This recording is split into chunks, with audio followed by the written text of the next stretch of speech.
रावण के बाद क्या हुआ शूर्पणखा का। रामायण में सभी राक्षसों का वध हुआ, लेकिन शूर्पणखा का वध नहीं हुआ। उसकी नाक और कान काटकर छोड़ दिया गया था। वह कपड़े से अपने चेहरे को छुपाकर रहती थी।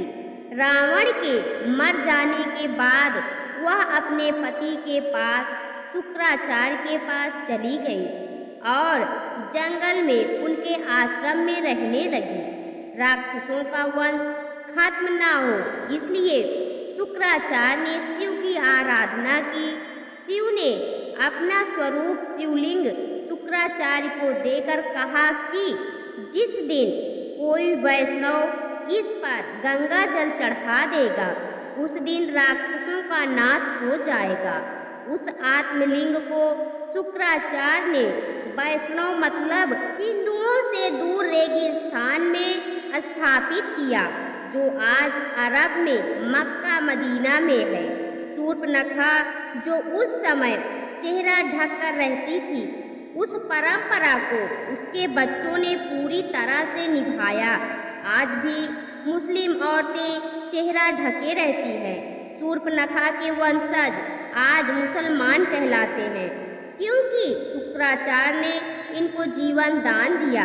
इसलिए ये शुक्रवार को विशेष महत्व देते हैं। पूरी जानकारी तथ्यों पर आधारित सच है। जानिए इस्लाम कैसे पैदा हुआ। असल में इस्लाम कोई धर्म नहीं है, एक मजहब है, दिनचर्या है। मजहब का मतलब अपने कबीलों के गिरोह को बढ़ाना। यह बात सब जानते हैं कि मोहम्मदी मूल रूप से अरबवासी हैं। अरब देशों में सिर्फ रेगिस्तान पाया जाता है। वहाँ जंगल नहीं है, पेड़ नहीं है, इसलिए वहाँ मरने के बाद जलाने के लिए लकड़ी न होने के कारण जमीन में दफन कर दिया जाता था। इसलिए रेगिस्तान में हरियाली नहीं होती। ऐसे में रेगिस्तान में हरा चटक रंग देखकर इंसान चला आता, जो कि सूचक का काम करता था।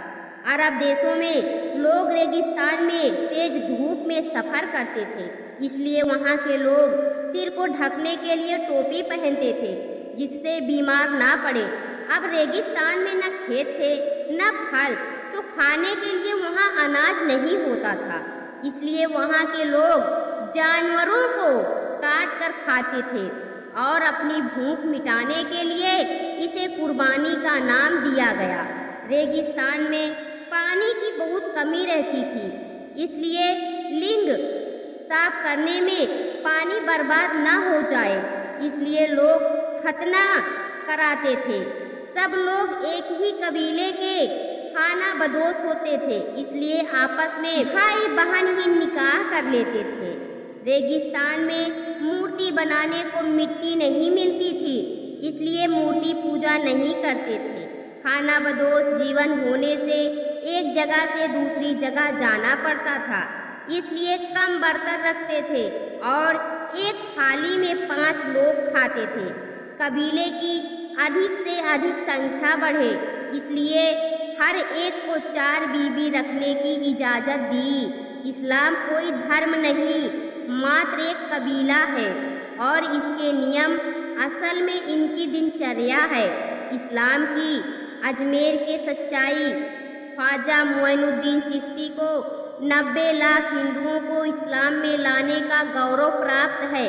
मुइनुद्दीन चिश्ती ने ही मोहम्मद गोरी को भारत लूटने के लिए उकसाया था और आमंत्रित किया।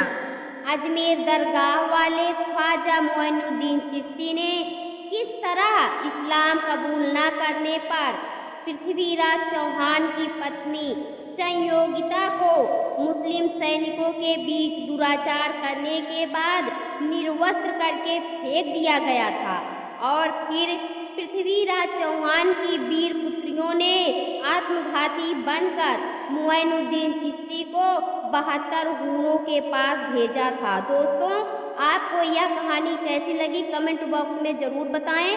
वीडियो को लाइक करें, शेयर करें।